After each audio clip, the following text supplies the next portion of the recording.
Você se sente exausto com discussões que parecem um disco arranhado, girando sem parar? Sente que vive preso num ciclo de ciúme e desconfiança que drena sua energia e sua paz? Parece que, não importa o quanto você tente, seus relacionamentos sempre caem nos mesmos buracos de frustração, carência e mal-entendidos, deixando aquele gosto amargo de que algo essencial está faltando. E se a chave para virar esse jogo não estivesse em mudar o outro, mas em entender uma única e poderosa ideia de um filósofo do século XVII? A maioria de nós aprende que o amor é uma emoção que simplesmente acontece, uma força misteriosa que cai sobre nós. Para Baruch Spinoza, um dos pensadores mais radicais do seu tempo, acreditar nisso é a causa raiz do nosso sofrimento. É a porta de entrada para a servidão emocional. Fica comigo que eu vou te mostrar como a filosofia pode te guiar de um amor que aprisiona, que cobra e que desgasta, para um amor que liberta, fortalece e expande a sua própria existência. A promessa e o guia inesperado. Para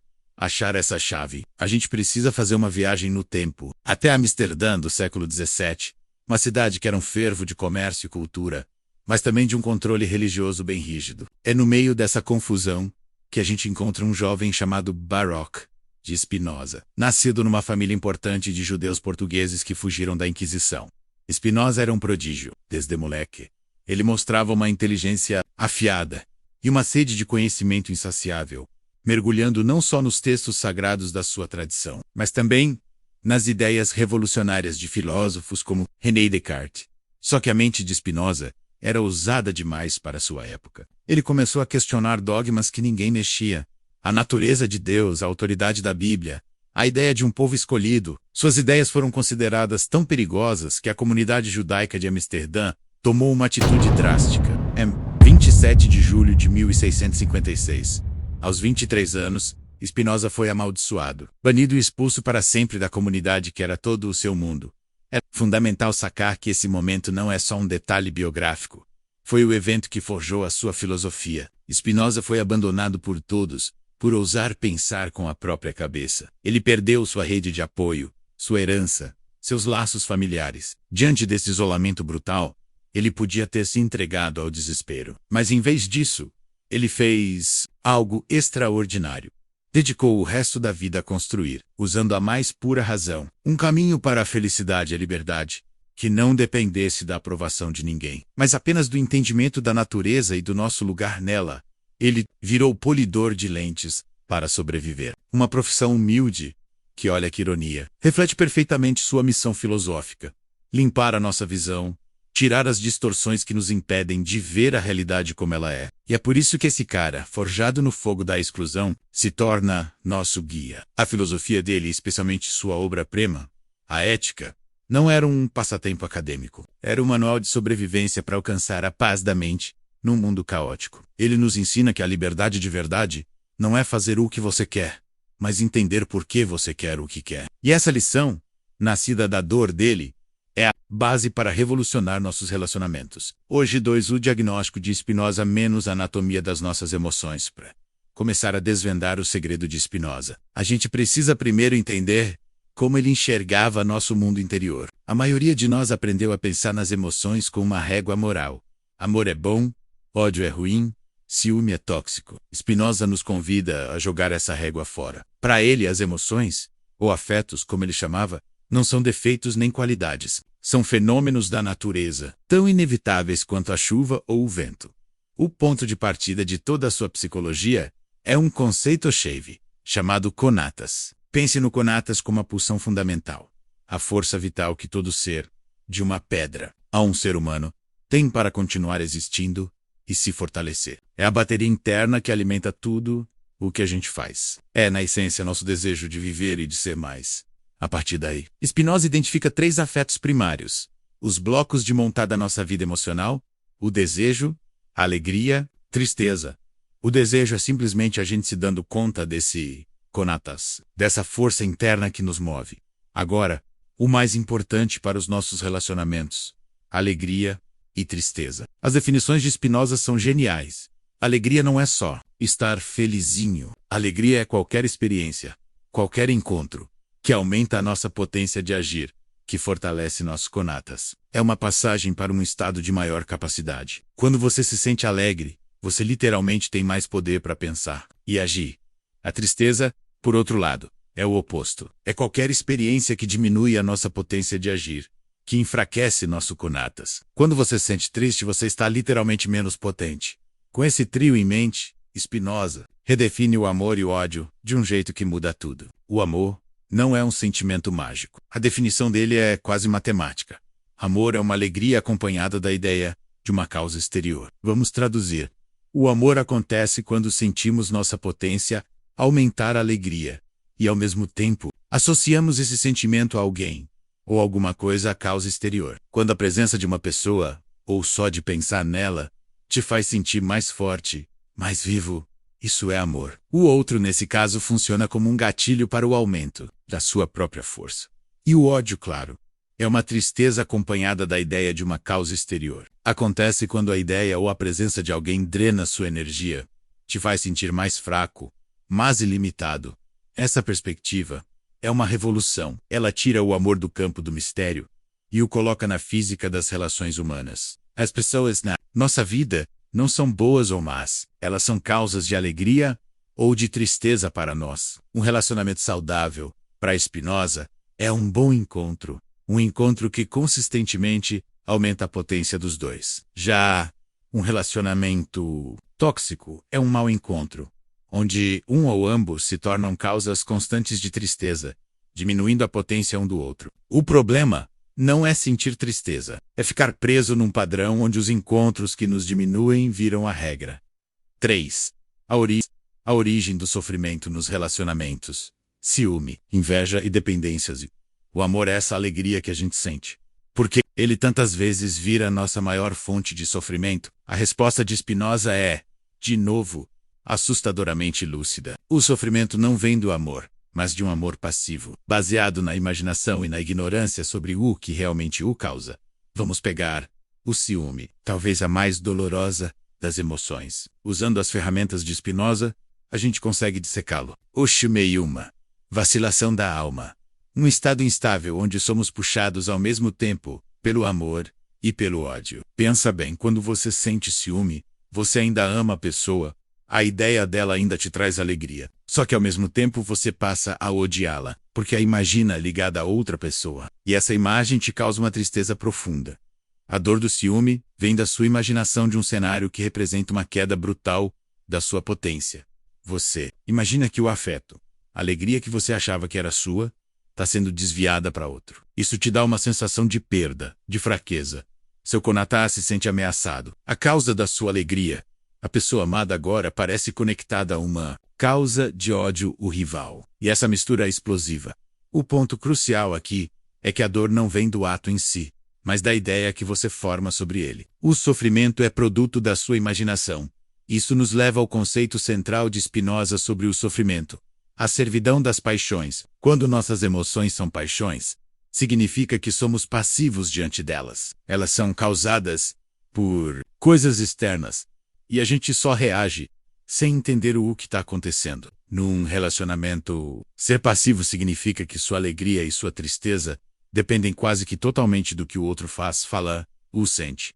Se o parceiro te dá atenção, você fica alegre. Se ele se afasta, você fica triste. Sua potência fica dançando conforme a música que toca lá fora, e isso é a definição de ser um escravo emocional. Você terceirizou o controle do seu próprio bem-estar? Essa dependência é a raiz da maioria dos conflitos. Quando nossa alegria depende do outro, agir de um jeito específico, qualquer desvio desse roteiro é visto como uma ameaça a tentar controlar a causa exterior para garantir nosso suprimento de alegria. Cobramos atenção, exigimos exclusividade, monitoramos a pessoa. A gente faz isso não por maldade, mas por medo. Medo de que a fonte da nossa alegria vá embora. O amor que aprisiona, portanto, é o amor carência. É um amor que diz, eu preciso de você para ser feliz. E essa frase, que a nossa cultura acha o cúmulo do romantismo, é para Spinoza a fórmula da desgraça. Ela cria uma dependência que inevitavelmente leva à frustração, ao ressentimento e a um ciclo de tristeza. A solução não é parar de amar, é aprender a amar de um jeito ativo e livre. 4. O caminho para a liberdade. De passivo ativose ser. Escravo das paixões é ser jogado de um lado para o outro, por emoções que a gente não entende. A liberdade é o caminho contrário. Liberdade, para Spinoza, não é não ter emoções. A verdadeira liberdade é agir a partir do autoconhecimento. É a transição de um estado passivo, onde a gente só reage, para um estado ativo, onde nos tornamos a causa dos nossos próprios sentimentos.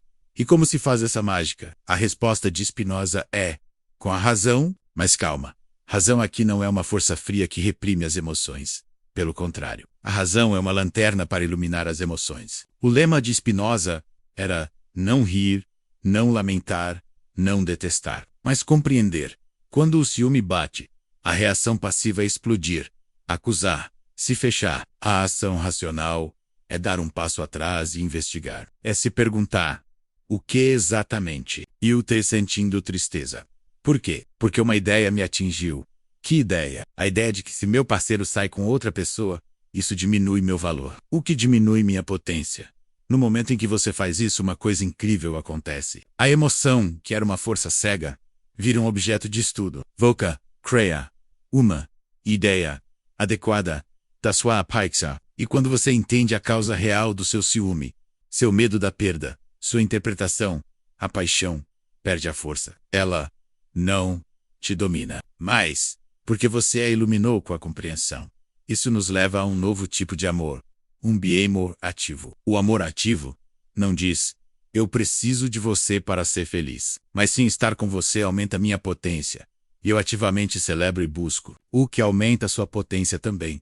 Nesse tipo de amor, a alegria do outro não é uma ameaça, mas um motivo a mais de alegria para você. Lembra do Conatas? Todos nós buscamos nos fortalecer. Num relacionamento ativo, você torce pelo Conatas do seu parceiro. Você fica feliz com o sucesso dele, com as amizades dele, porque entende que um parceiro mais potente e mais feliz só contribui para um relacionamento mais potente. A relação deixa de ser um jogo onde um tem que perder para o outro ganhar, e vira um ciclo de fortalecimento mútuo.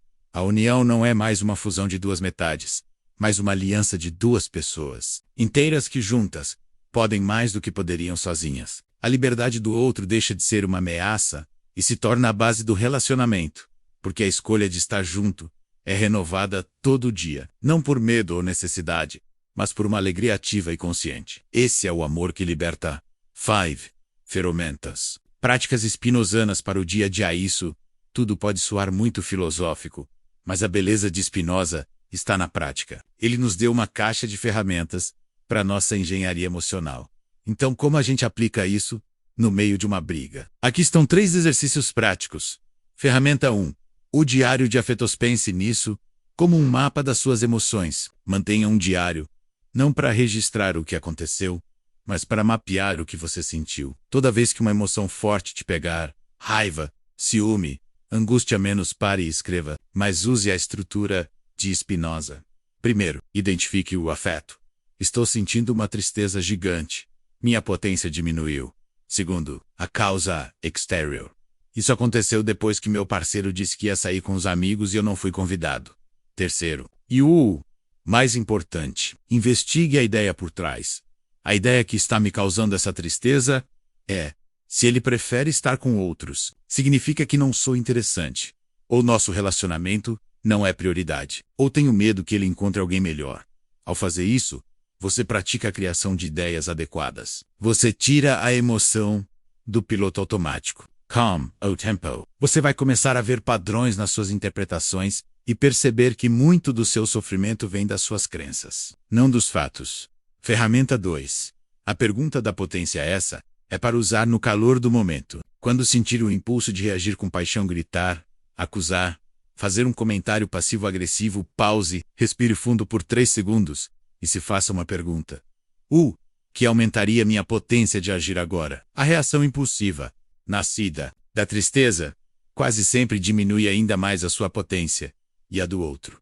A pergunta te força a mudar o foco. Em vez de como controlo o outro para aliviar minha dor, a pergunta vira qual ação, partindo de mim, me deixaria mais forte. A resposta pode ser expressar minha insegurança com calma, em vez de acusar. Ou talvez ir fazer algo que eu gosto para aumentar minha própria potência, em vez de ficar remoendo essa ideia. Essa simples pergunta é um interruptor que pode te tirar do trilho da reatividade e te colocar no trilho da ação consciente. Ferramenta 3.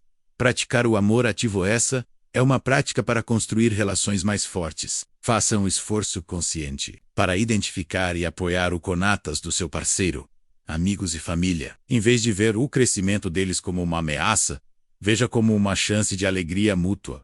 Pergunte de verdade: o que te deixaria mais feliz essa semana? Como posso te ajudar a ter mais energia para seus projetos? Comemore as vitórias deles. Incentive seus hobbies e amizades.